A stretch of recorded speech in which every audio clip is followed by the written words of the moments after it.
For the gesture tailgate to operate, you will need to have your smart key on you, or locate the key within 1.2 meters of the vehicle's rear area. The sensors are located at the rear of the vehicle, on either side behind the bumper's surface.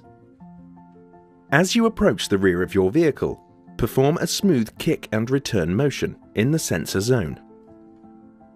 When the sensors recognize the kick gesture, the tailgate will automatically open. If the kick gesture is not recognized, confirm key location and perform the kick gesture again. To close the tailgate, repeat the kick gesture and the tailgate will automatically close.